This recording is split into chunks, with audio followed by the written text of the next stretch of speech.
containers, interesting. So by default, test containers automatically manage all the containers. And the containers automatically removed, not even after the test is finished, but after the JVM is terminated. So when the JVM process is finished, then as a hook, test containers, they register some cleanup process, and there is a special container running, which basically will remove all the stop containers and everything. So it will do proper cleanup, but only after the whole test suite is completed.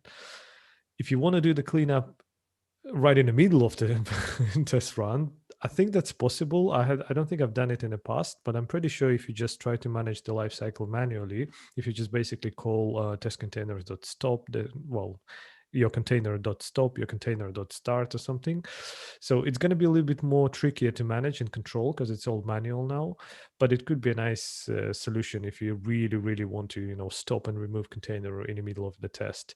But keep in mind that the containers actually stopped, so they're not running between the test runs. So they don't really consume any resources as far as I know. So they probably take a bit of disk space. So yes, maybe you can save a bit of disk space, but in terms of CPU and memory usage, they should be stopped by the time the next test is run. So you should be all good to go.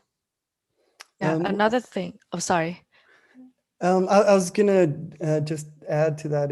If the containers are bound to a single cached instance of the application, they take up space, even if currently another cache test is running in their setup. Yeah, I think the disk space is the only resource they use. So yeah, right, and test containers support doing reuse containers. So if you're really careful about your disk space, make sure the test containers you're using is exactly the same configuration, and then set reuse. I think there is a property. Do some search for test containers, reusable containers. Maybe you'll find the property you need to set, and that way you can reuse the containers throughout the whole test suite's runs. Thank you, Bella.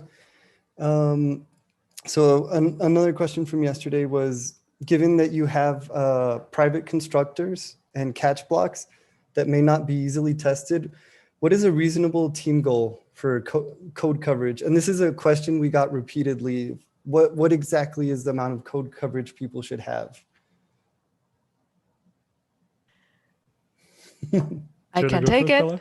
Yeah, sure. It's a tricky question, right? Depends. Yeah, it's an interesting question. So first of all, if you really if you have some code private, it doesn't mean you can't test it, because the code is there for a reason. It's there to cover an edge case that user is potentially going to see. So it's possible to still test it with unit test or integration test or acceptance test. You just need to make sure that well, I guess one thing in TDD, one exercise is interesting, is that if you comment out some code, I expect to see one or two, at least one test failing. If it doesn't happen, then that's your test coverage. I don't really believe on the test coverage number that those type of libraries give me, because the number could be very high, but you're just testing that this method, this line is being called, is being executed, but you can totally not write any reasonable assertion on it, and test coverage will still give you a high number. So I think one interesting strategy I would suggest is thinking about not thinking about test coverage, but thinking about your confidence on your code. If you feel comfortable with releasing this code, if you review the changes and you don't think you did anything wrong and all the test path is properly tested and you're doing TDD to make sure all those things are tested, then you can totally release it. And if you want to have an organizational goal to make sure that different teams are all having a reasonable test coverage, you can look into maybe mutation testing. These type of testing tools will just change your code and making sure that the mutation they did to your code is going to be captured by some test failures. If not, they will report it to you, say, hey, I changed this line of code and there's no test failing. You can look into that and why that's not happening. I think in Java, there is just called PIT, P-I-T. And in different languages, there are different libraries to do that. Like in Swift, there's Muter, which is actually written by one of my ex-coworker. Yeah, look into that. And it could be solving the problem that you're trying to restrict, like define with test coverage. Anything to add, Alexi? Yeah, I would just add maybe a fairly unpopular opinion that I think for me test coverage is sometimes a kind of irrelevant number. So it's not always you should aim for a certain value of this number. As Bella said, the confidence is the ultimate goal. So for me, it's like good or bad, basically. It's 1 or 0, right? If you're happy to release your software, if your test suite is green, it's a good coverage. Even if it's like 5%, but you feel confident. And so, that's good enough. But if it's 100% and you still don't trust it and you still don't believe that you can, just go and deploy it to production, then even with 100% coverage, it's still, we don't get this confidence out of your test suite. So the value of this coverage is ultimately, not so high, basically. So I would say aim for, confidence, not for the number. But again, unless you have maybe set by the organizational goal to achieve some level of test coverage. In this case, consider using tools like mutation testing or property testing or kind of chaos monkey engineering will always help you to find weak points in your code. Thank you, Alexi. Thanks, Bella. Do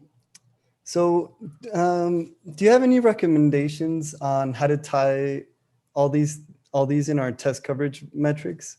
This person prefers end-to-end security than units, but everyone keeps on telling them that unit coverage should be 80%.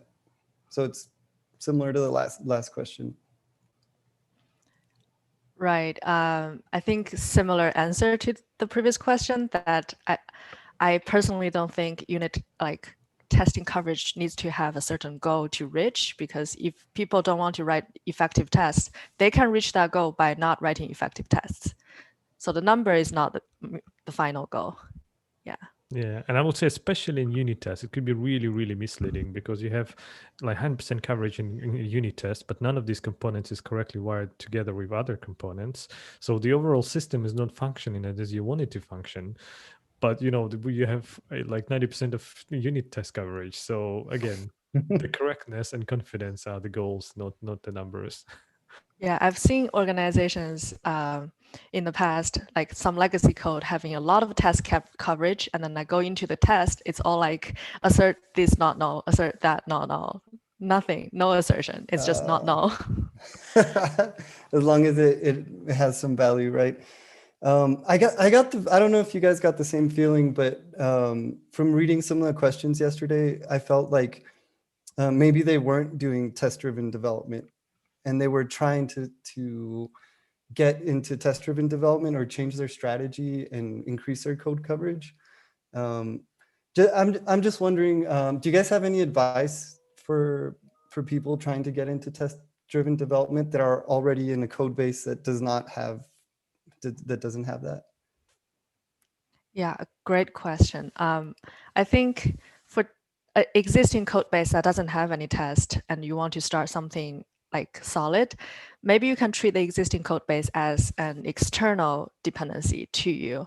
And then you can maybe add some acceptance test or integration test for the existing code just to test the input and output side of it, and treat that as external code and do your normal TDD for the new feature you're trying to add. That's my advice. Alexi?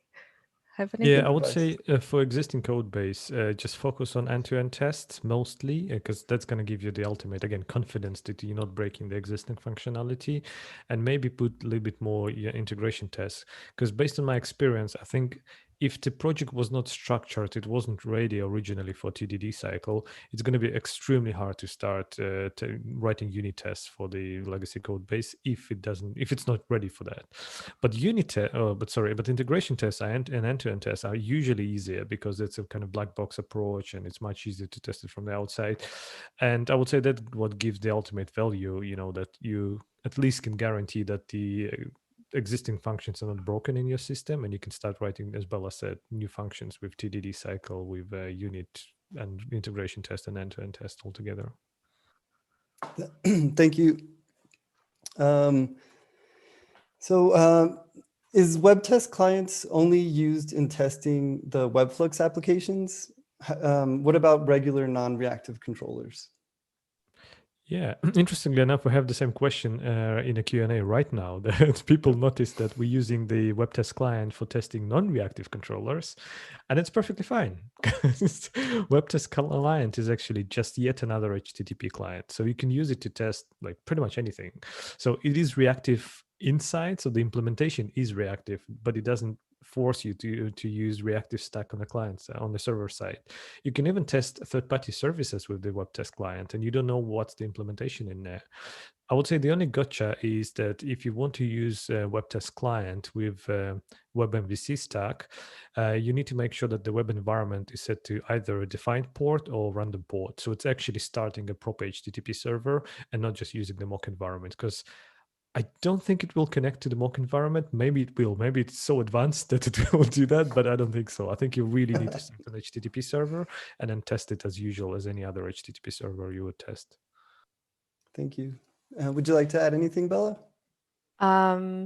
Maybe like I don't know if that answers your question, Steve, because I see his question may be twofold. He was also saying like controller are not reactive and how that works with Webflux. So maybe it's thinking about like code perspective, because our dependency was actually Webflux, but we are not using the reactive controller.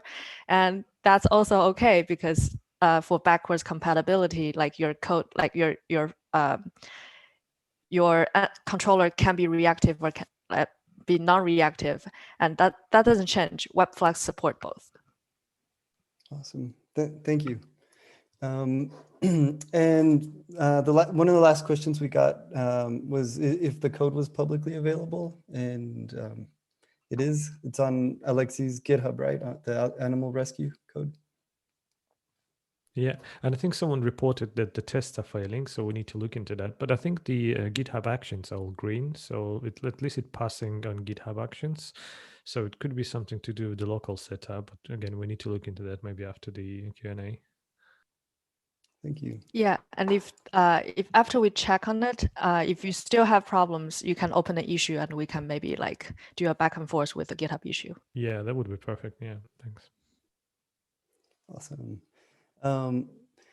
So why would you prefer the testing trophy approach over the testing pyramid? And if you guys could give, like, for people that missed the testing trophy, like just a small summary, if possible. Yeah, I was just looking at Alexia, see if he wants to unmute first or not. It's interesting. Yeah, so I think testing trophy just give it like, that's pretty much the last slides we have. It's for the ease of refactoring is to give like a boost in confidence, and it's also faster to go through TDD cycle.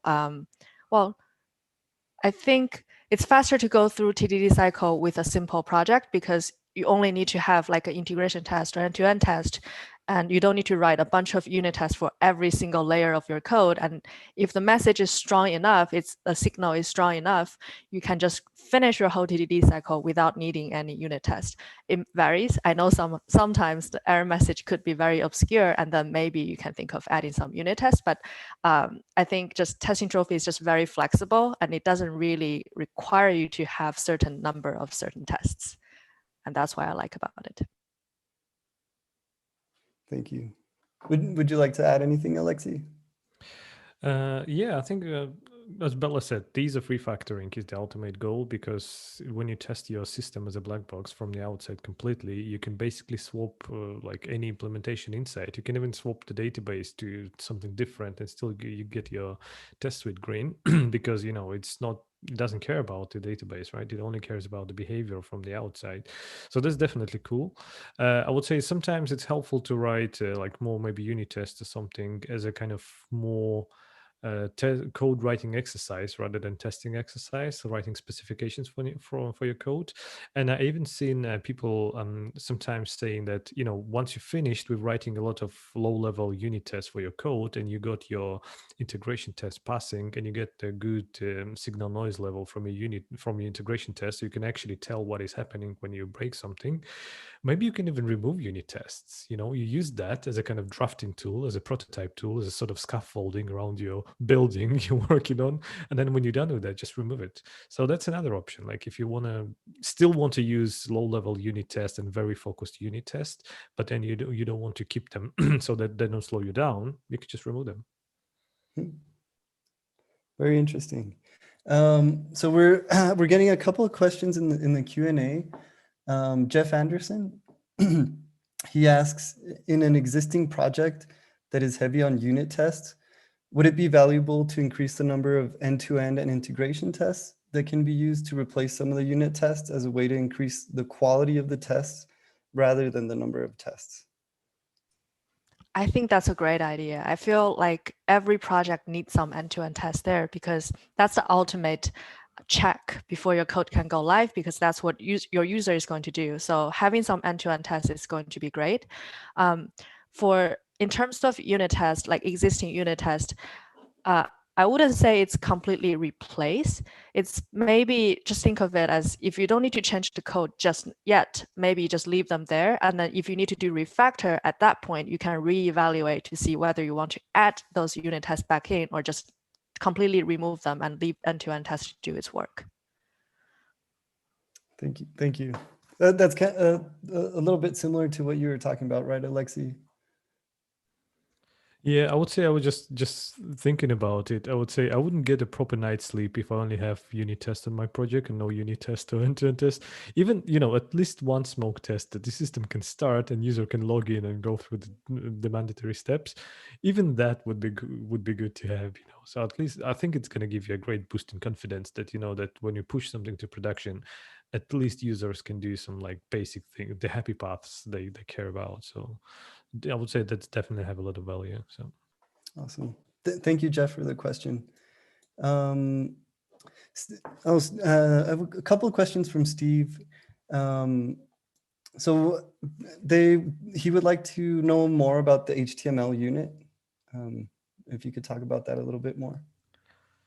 Yeah, I think the question is relevant to the code base, right? So the HTML unit is only used for security testing in there to test the user login to the system. And in this case, it is basically used as a kind of alternative to using a proper browser. So without I don't really want to bring like Firefox or Chrome or something into the test suite.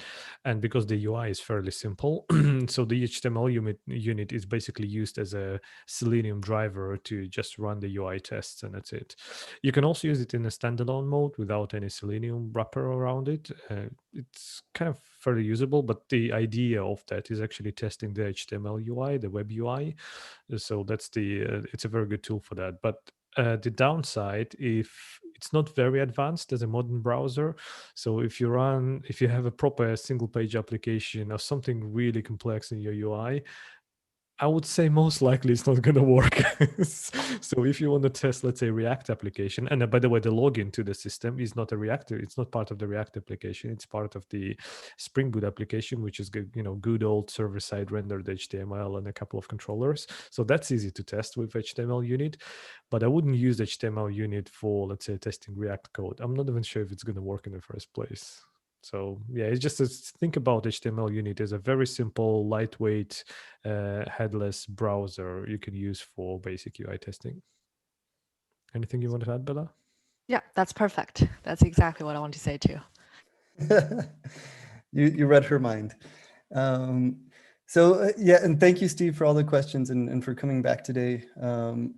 So he also found that in unit tests there are too many mocks. Will integration tests will make use less using mocks? Yeah, absolutely. And that's why integration tests is a lot friendlier with refactoring, because you don't need to like mock every single boundaries, every single calls. You can just treat that small, tiny unit as relatively like a black box instead of the whole end-to-end test, like a whole application inside the whole thing. Yeah, so using mocks when you think this is the boundary between this tiny subunit, submodule, talking to other submodule, like compared to other submodule, only use mocks in the boundaries that you define in the code. you will do the same boundary in your test and using mocks there. And that will be a lot less compared to unit tests, and we'll be happier with refactoring. Thank you, Bella. The other question was regarding the repo, looks like. Yeah, he was talking about the branch. So it's a follow-up question on the previous reactive question, I guess. I think this branch is the one I was demoing, if I remember correctly, the adoption request one, the partner adoption center one. I named that name very late on and I changed it a few times. I don't even remember myself. Anyway, the partner adoption center one, because we used web client in our service. So then our service is reactive, and then our controller actually has to be reactive. On that branch, I didn't finish refactoring all the code and all the changes. So currently, yes, the tests are broken. The animal controller is not actually getting back all the adoption requests because I didn't wire that all up.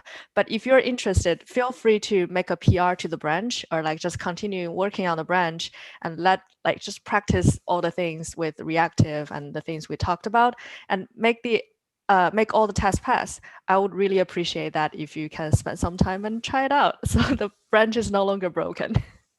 Awesome. You caught us. Yep. It's a demo, right? The demo is just made for like a very singular small purpose, and it's not a complete application. But. Yeah, for the ones that actually make all the tests pass, we merged them into May, but that one, I just didn't have time to finish it off. So it's still living on the branch. So Steve says he would love to do that. Thank you. That's very kind. Thank you for your time. So for somebody that's going for the testing trophy approach, how do they use test-driven development? How does that come into play? Do you want to take it, Bella? Or do you want me to answer? Since you asked me, I'll take it. I would say just as usual, with TDD, in my opinion, you should just focus on the outcome. Like when you write a test, you think about the outcome you want to get from this piece of test and not about implementation.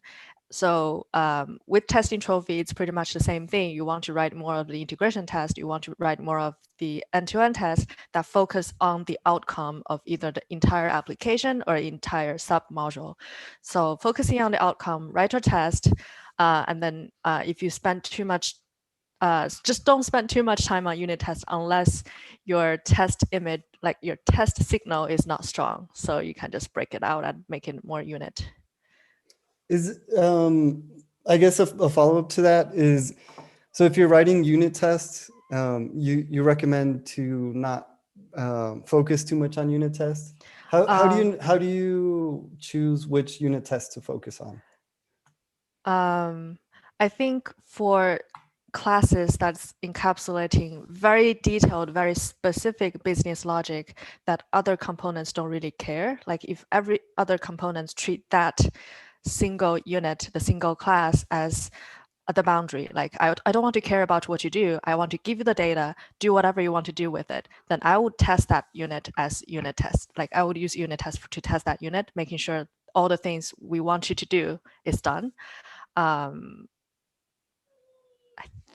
Yeah, right. Anything else, Alexi? Well, as you know, I'm a London school. Right. Yeah, we're going to this fight again. I'm going to say, write as many unit tests as you want. That's totally fine to write a lot of them. Well, but jokes aside, actually, I think I like this idea that, the unit test that, like the way I think about integration and unit tests, which is maybe slightly different from testing trophy approach, but it may be useful to keep that in mind that there are other alternatives as well. For me, the integration test is effectively something that tests integration, that the components actually correctly connected and wired up together. But then the unit test, you can test all the logic extensively, like different inputs, different outputs, different like behavior within the system. Test it as like basically as extensive as you want it to be.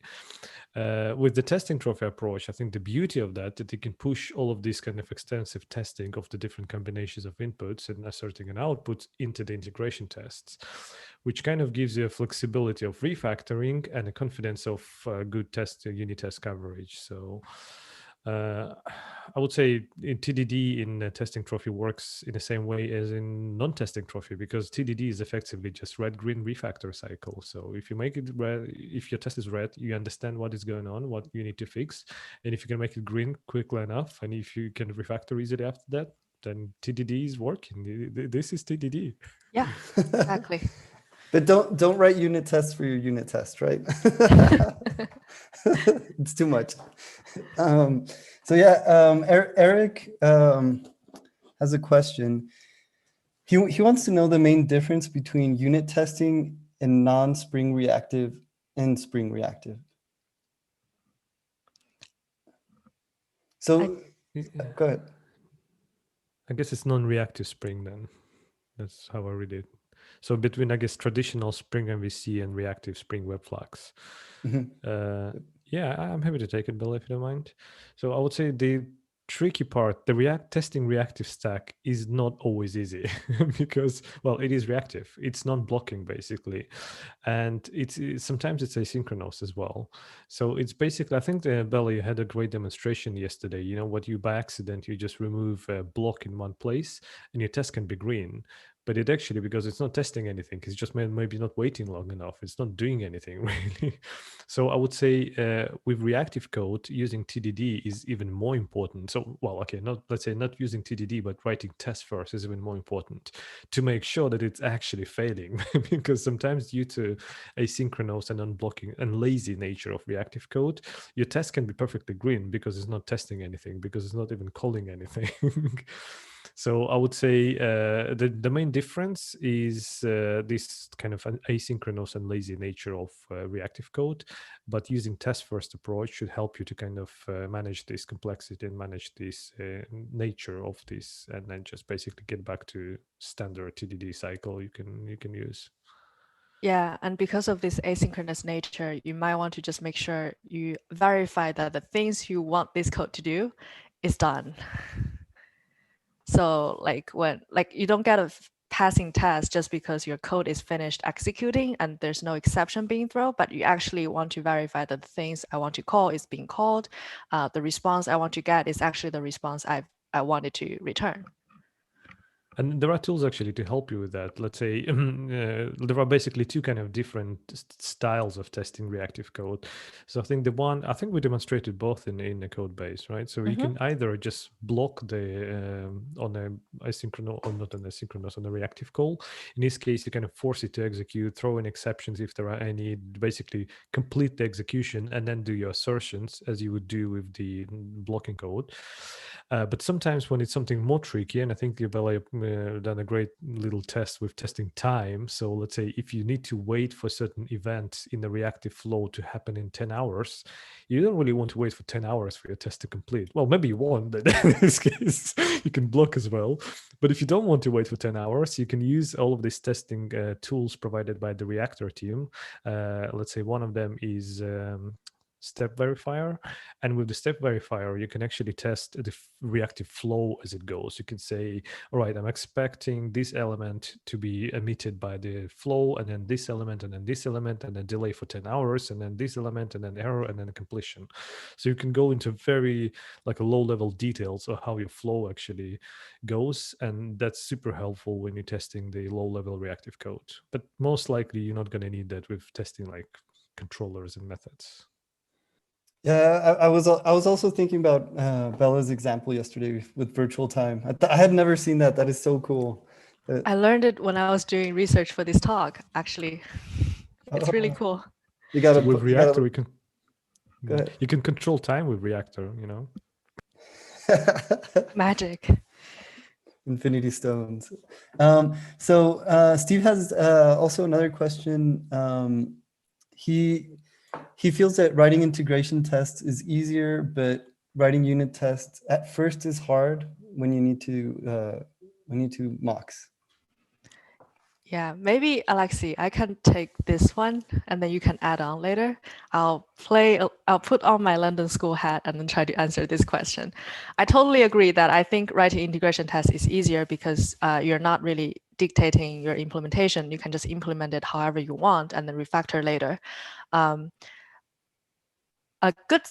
An upside about writing unit tests is like you need too many mocks, but it depends on what you want to mock. It's more like when you write a test and you say, okay, that logic, I can't really think of what it does right now. So I'm just going to say, I want this dependency. I want to mock it for now. I don't want to care what it does. I want to delegate it to a different unit. So unit test is just helpful in helping you design the system, like Alexi mentioned earlier. But to me, those tests are very tightly coupled to implementation, so I wouldn't write it. I would do the whole thought process in my head instead of writing unit tests. But I actually have different opinions. So do you want to add something? Well, it's basically what you described. Yeah, that's the Mhm. whole idea. And I would say even if the London School or in Mockist ideology is still most likely going to start with the integration test. It's just the integration test is testing a different thing, right? So I would say, let's say in a testing trophy in a Detroit school, the integration test would be, you know, I send the request to the system and I get the response back. Or maybe let's say with the adoption request, I send the create adoption request and then I send the get request to get all the adoption request and I see my new created adoption request in there. And that's the unit test. In a kind of more mockist direction of TDD, you probably will write just a different integration test. You will say, I send create adoption request to my system and I expect my system to call this component, which is like adoption service or like anything, you know, the component of your business logic. And then you basically write a set of integration tests that your integration, your UI layer, let's say, just delegates to your business layer, to your domain objects. And then you test your domain objects fully in isolation using unit tests.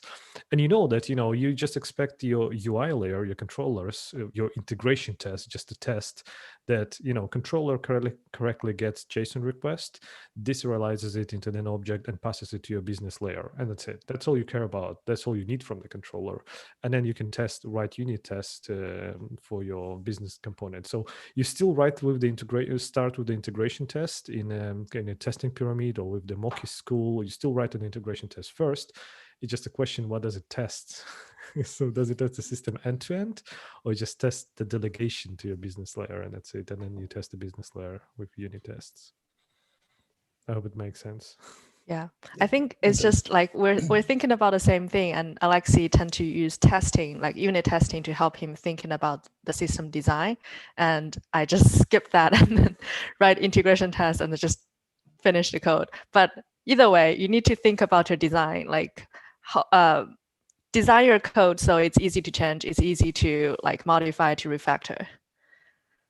And that's one of the side effects of TDD, right? It makes your code easy to refactor.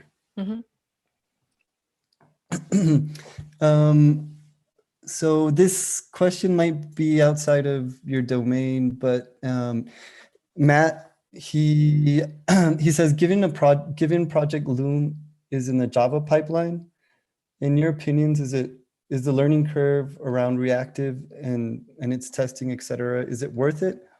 Should people hold out for Loom? What are the implications for Webflux once Loom is out? Oh, that's a good one. Well, I cannot speak for Reactor team, but I can express my personal opinion on that. I would say for me personally, the Project Loom and Reactive Stack are kind of slightly different directions, two slightly different views on the same problem. So effectively, they're trying to solve the same problem, you know, running a highly concurrent code on top of JVM. But the implementation is different. So the reactive code is much more than just, you know, non-blocking controllers or something. So it manages back pressure, which is something which is not provided by the Project Loom. So it's something you're going to need to implement yourself if you want to. And the back pressure is the cornerstone, is the very important concept in the reactive stack. It also pushes you to functional side of things, to writing more functional, more, you know, kind of code separated into smaller functions and kind of building your code as a data processing pipeline rather than a set of function calls, which is also helpful and helps you to structure your code. So I would say Reactor has a lot of benefits outside of just concurrency. So with Project Loom, it's probably I don't think they're gonna compete. That's what I'm trying to say. I think Reactor will just kind of integrate Project Loom features, and it will be even more efficient on top of JVM. But I don't think one will just eliminate another. What do you think, Bella? I think you're right. I haven't tried it myself, so I can't really speak to whether like it's good or bad. But I do think that reactive code and Reactor is providing different sets of feature from Loom, and they can be they're not exclusive. Thank you. See, Eric asks, from your point of view, which is the best embedded database to use in unit testing? I feel if we're using the embedded database, it's questionable whether it's still called unit testing or not, because at that point we're integrating with the database, right? But I guess if we're just thinking about the question itself, for now, I think I'll just use H2 for integration test. But make sure in your whole test suites, like between different layers, you have something that testing the integration with the real database instead of just embedded database. And I would say also keep in mind that the embedded databases used to be a solution for the problem that you cannot easily start your database during your test. Like it was tricky, so you needed to write a bash script or like do something. With test containers, it's so much easier that it takes absolutely zero effort for you to run a real database and automatically configure Spring to use that. So would you still benefit from using embedded database? Well, in some cases, yes, because it's still much more, it's slightly faster. Well, only slightly. I mean, slightly faster, yeah. Because I mean, the Postgres starts in I think milliseconds, so you can maybe save a few 100 milliseconds on that. True, but so I would say don't just use the embedded database if you just want it to start fast. Postgres, MySQL, they all pretty fast actually in test containers. So yep. Maybe you don't need it as an embedded database. That's what I'm trying to say.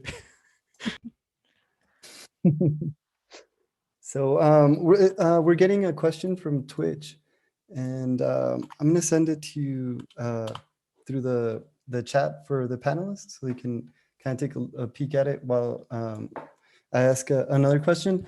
Could you provide a recommendation on how to write end-to-end tests on Spring Boot microservices for different environments?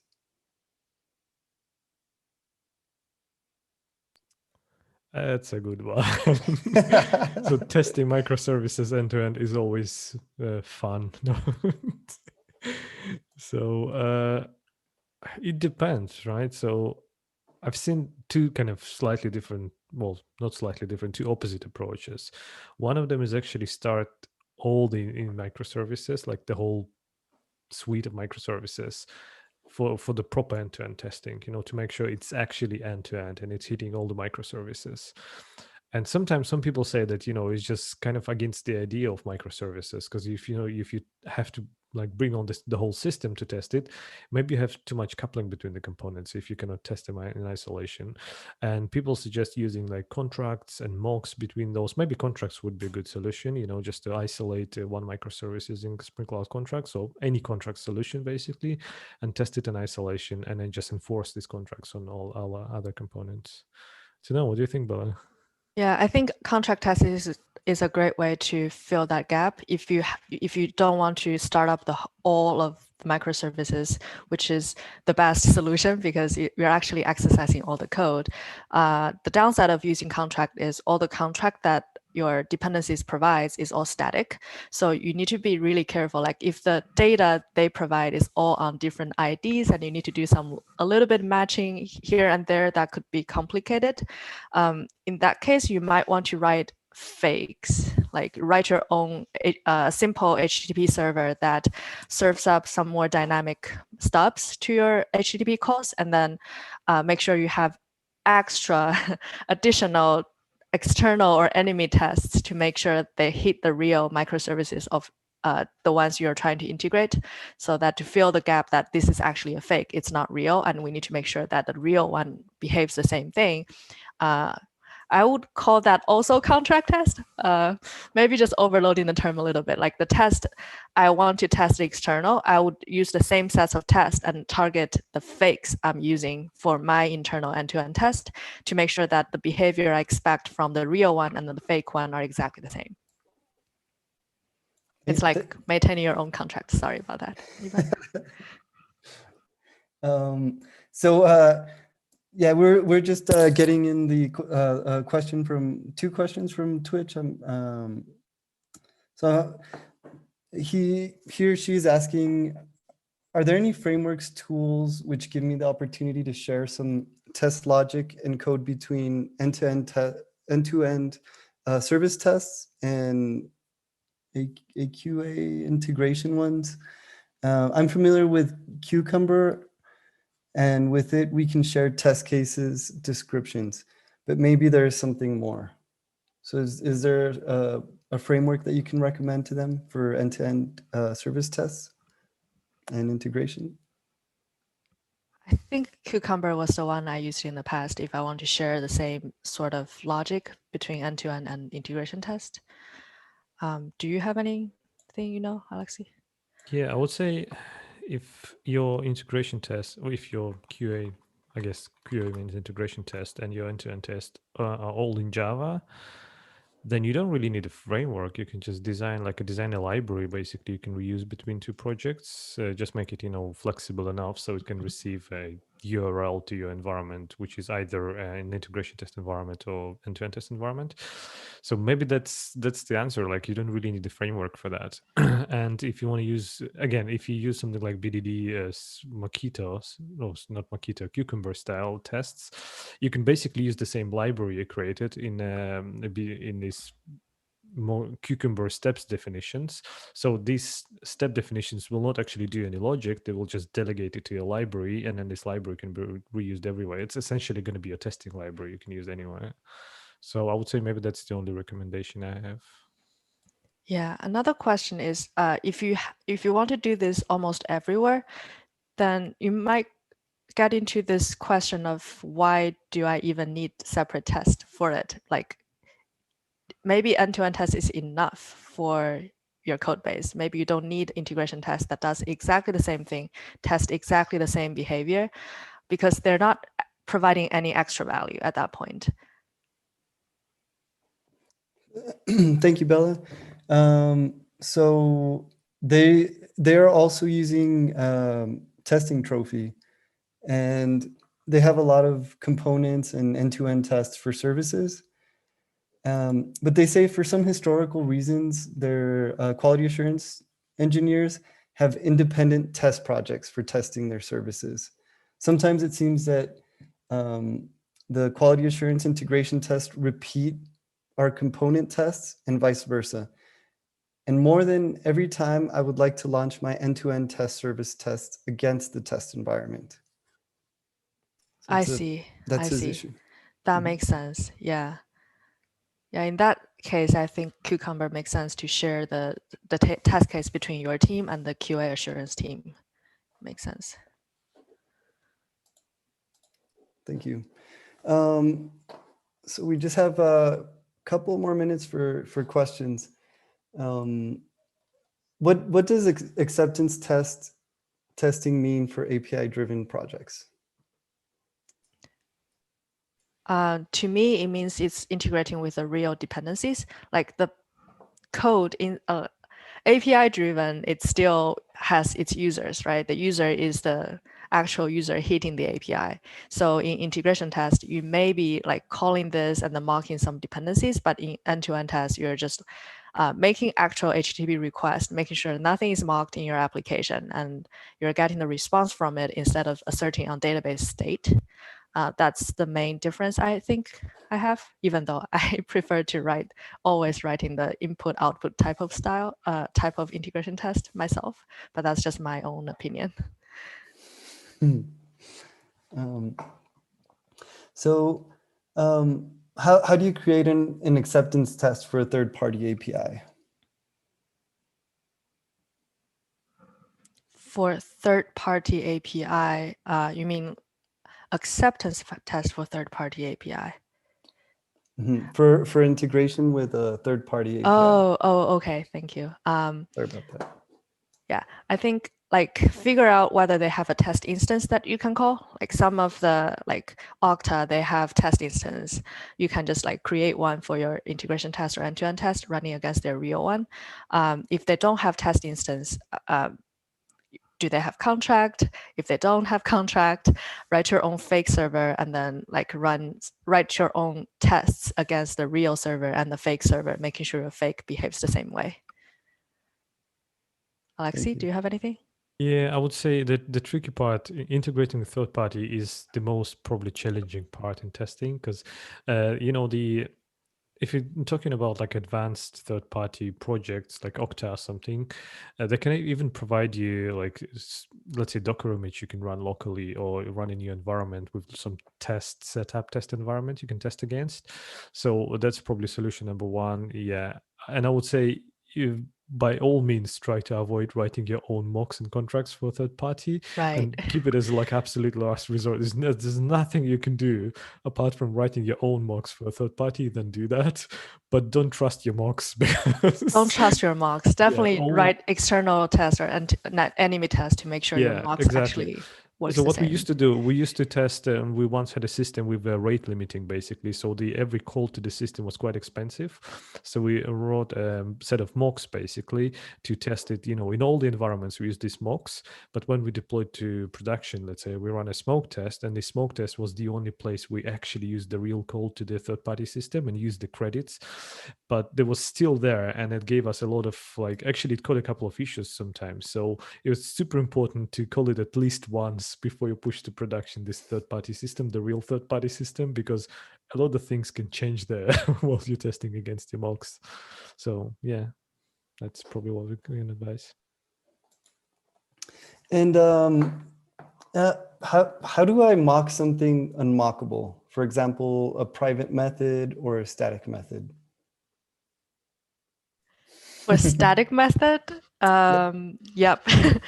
I would say if you have to mock it, you can wrap it with a wrapper, and then you can mock your wrapper, and then you test your wrapper separately as an integration test, testing that, like exercising that static method code. For private method, why do you need to mock it? That's my biggest question. If you really have to mock a private method, then maybe, well, wrapper would help, right? You can like wrap that whole class in your wrapper, and you can mock your wrapper. And then later on, when you need to test your code, the private method should be exercised as well when you test the integration altogether. But definitely think about, why do we need to mock the private method? That's the biggest question. Like, I think everyone should ask ourselves whenever we get into that situation. Yeah, I think our Steve is suggesting in the Q&A window that you can actually mock static methods and private methods with Mockito 3, but just because you can do that doesn't mean you should do that. I think that's Right. the ultimate piece of advice we can give. I mean, for me personally, again, usually if I see that I need to mock a static method or private method, is sometimes a sign of I need to think about design a little bit more. So maybe the something I'm trying to test is not something I'm supposed to be testing at all. So maybe it's just I need to think about from a different perspective and kind of change my approach slightly, because ultimately I would say I almost never had a situation when I need to test a static method, apart from badly implemented third-party libraries. Exactly. And for those badly implemented third-party libraries, wrap it. Yeah, exactly. That's the best way to do that. So might have let's see.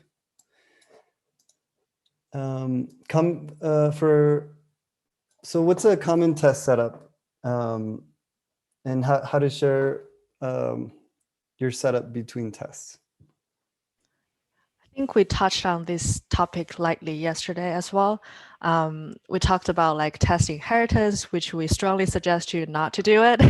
And we talked about JUnit 5 extensions.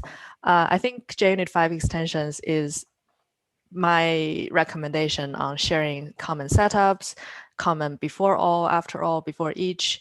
I think there was a demo yesterday, like starting WireMock server, ending WireMock server, that thing.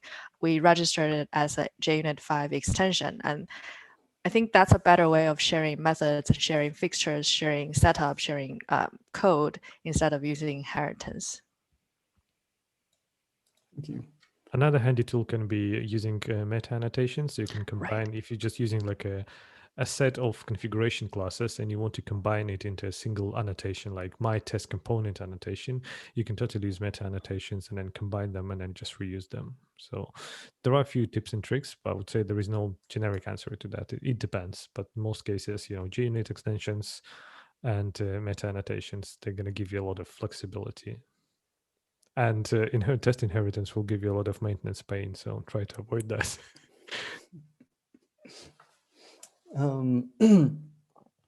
How context caching works? How does context caching work, and what is considered to be a different context? Yeah, I need to refresh my memory. So I think by default, Spring Boot Test Runner checks for set of beans, for set of property values, for list of profiles. So basically anything that uniquely identifies your application. So when you change a single property or single bean, it's going to be a different context and it's going to use a different caching slot. You can find it in the source code actually for that, and maybe in the documentation as well. I think there is an explicit list of things that they actually checked by the test runner to actually tell, does it need to start a new context or can it use one from the cache? I'm not sure, maybe Bella, you remember better, but I cannot remember. You remember it better than me. I just trusted Spring to do the same thing, do the right thing. I never really looked into it. From the top of my head, it's definitely when you change a bean, when you change a property, when you change a profile, it's definitely going to be a different context. It is obvious, basically. And what's the difference between the annotation with mock user and mock OIDC login, and which one should I use? And when do we use these? Yeah, I think it's related to security testing section yesterday. So yeah, the first annotation is, I would say, more kind of a generic one. So you can use these for testing, let's say, if you have a global method security. So you don't not necessarily have a HTTP endpoint to test against, but maybe you call these using the, I don't know, messages from the queue or like anything. Or maybe you're testing UI application. You can also use Spring Security for that. So let's say if you're testing your security outside of HTTP context, or if you're using global method security, then this add with mock user annotation is probably the best choice. But if you do have a web front end, and especially if you have like a OIDC, OpenID login or Auth2 login, and if you want to test that specifically, I would much rather prefer these helper methods from security configurers classes, and then because it also gives you much more control. So you can not just mock, username and password authentication. You can mock a proper Auth2 login and have an authorized client in your context. So you can actually inject that and get the access token value. So there's a lot of things that are kind of more realistic when you're mocking with these helper methods rather than with the annotation. Kind of related to that. So yesterday we had a question on JDBC. I don't know if you remember. They were asking also about the correct annotation to use, and how do you find the right annotation to use for your tests?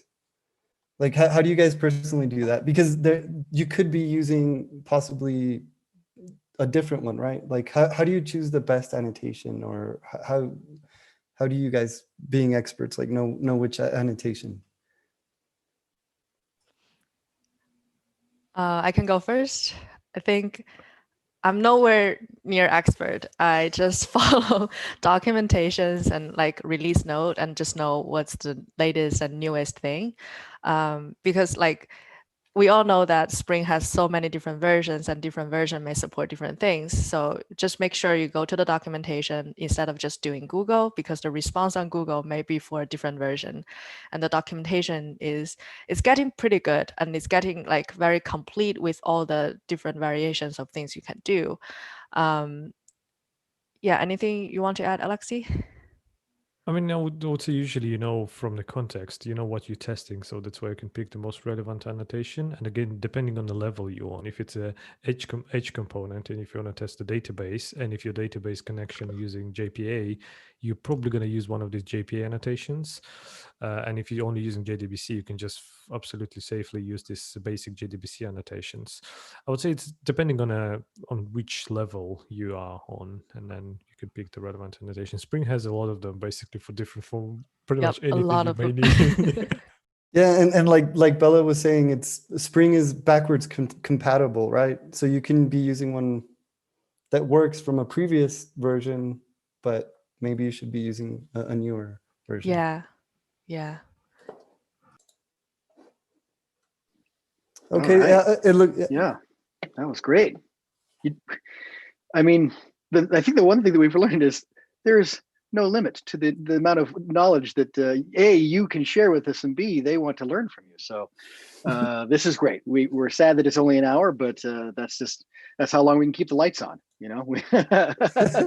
So with that, thank you very much, Bella. Thank you, Alexi. Thank you, Ivan. Those were all great questions, and thank you for your responses.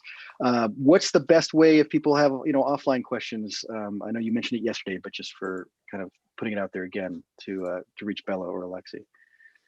Yeah, so we attach our Twitter handle in the slides, and we will share the slide deck afterwards. You can find us on Twitter, even though I don't really log in that much, but I will check it for the following week or two, and then I'll shut it down. You can also find my email on GitHub. It's public, so feel free to email me if you have any questions, and I'll share it with Bella. Absolutely. Wonderful. Thank you so much. Yeah, it just proves just how important this testing process is in the whole development lifecycle of an application. And thank you for reiterating that, for sharing some tips and tricks and secrets and not so secrets. So we encourage all of you to keep winning your testing trophy. Go out there, get your participation trophy, do it, and keep learning and growing. This is the last SpringOne tour of this year. So if you want more, if you're craving more content, especially as the holidays are coming up and you're at home with your family and you want an excuse to do some work, you can always go to tanzu.tv. We have so much amazing content there. We have past shows that are logged, and then of course shows that happen live weekly. And so there's a Monday show called Between the Chair and the Keyboard with Nate Shuda. Tuesdays there's Tanzu Tuesday. Wednesdays there's a live coding session with 4 of our Spring advocates. They take 1 week and rotate, and so that's just a great way to see more Spring. And that's on Wednesdays. And then on Fridays we replay TGIK. Thank goodness it's Kubernetes. And so again, you can go to tanzu.tv to find out times and information, and also just explore the great catalog of information we have there. I'm personally thankful for all of you for tuning in today, checking in on day 2. Again, your slide decks and other information will be emailed to you within the next week or so. Again, next week's Thanksgiving, so things might be a little delayed. But other than that, we just really thank you again for your time. And Alexi, Bella, Ivan, Paul Tchaikovsky, Tasha Eisenberg, Marcel, Jamie DiMartini, you're all amazing people. I love you. Thank you so much. And have a great and happy Thanksgiving, everybody. Yeah, thanks everyone. Thanks for coming.